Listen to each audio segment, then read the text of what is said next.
Les raisons de vous censurer aujourd'hui sont nombreuses.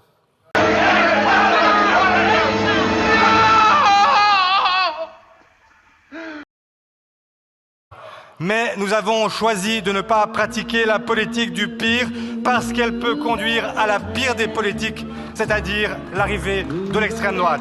C'est la raison pour laquelle nous ne vous censurerons pas, Monsieur le Premier ministre. Mais certains dans cet hémicycle, élus pourtant pour en finir avec le macronisme, s'apprêtent aujourd'hui à sauver votre gouvernement et à servir de béquille à la continuité de sa politique. Je ne suis pas vraiment de gauche. Je suis macroniste.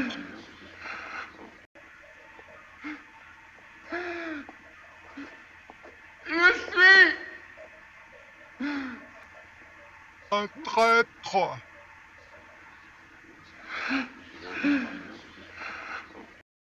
Si l'on veut bien s'éloigner un instant de nos débats franco-français, et j'en termine par là. Trump entre à la Maison-Blanche dans 4 jours, qui promet déjà d'annexer tout le continent américain. We're dying. We're dying. Donald, you're a sniveling coward. The American dream is dead. Je sais que tout le monde vit ou essaie de vivre Trump comme un homme victorieux. Mais il est victorieux dans une société, dans une économie qui part en morceaux, en fait. Most importantly, we're going to bring back a thing called the American dream. The American dream is dead, right? Le job de Trump, ça va être de gérer la défaite des États-Unis face à la Russie. On ne le voit pas encore, mais c'est ça qu'on va vivre dans l'année. Now the American dream is dead. Ainsi la fin de Hollywood, dont Mulholland Drive démontre le caractère inéluctable. La destruction du rêve américain, dont il explique la nécessité, ne sont pas seulement des mauvaises nouvelles.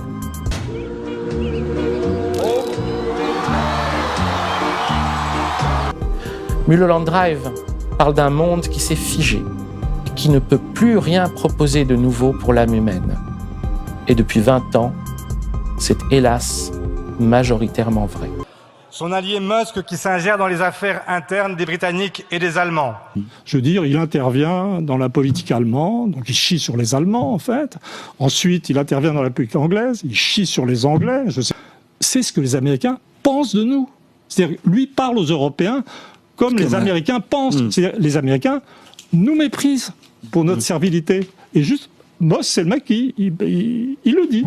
Alors on est choqués. Poutine, qui n'a pas baissé ses prétentions à nos amis, face à nos amis ukrainiens. Le Proche-Orient encore en feu et Gaza qui succombe. Ne fuyez pas, nous sommes vos amis. Erdogan se rêve en nouveau sultan et Xi Jinping en dernier empereur. Il faut une puissance d'équilibre. La France ne peut basculer aux mains de l'extrême droite après l'Autriche. Ce qui se joue maintenant et suppose une certaine hauteur de vue. Nous sommes une voiture qui n'a plus qu'un seul outil, qu'un seul organe, la pédale d'accélération. Il n'y a plus de frein, il n'y a plus d'embrayage, il n'y a plus rien. On ne sait qu'accélérer. Chaque fois qu'il y a un problème en France, la réponse, c'est la surenchère. C'est-à-dire que tout s'est réduit à un champ de bataille dans lequel la seule réponse, c'est le marteau et on enfonce le clou. Quand mes enfants étaient tout petits, je jouais à un jeu avec eux. Je leur donnais à chacun une brindille et... ouais, ils avaient chacun une seule brindille, alors je leur demandais de la briser. Ils y arrivaient facilement, bien sûr. Alors je leur disais, réunissez-les en un petit fagot et essayez de le briser.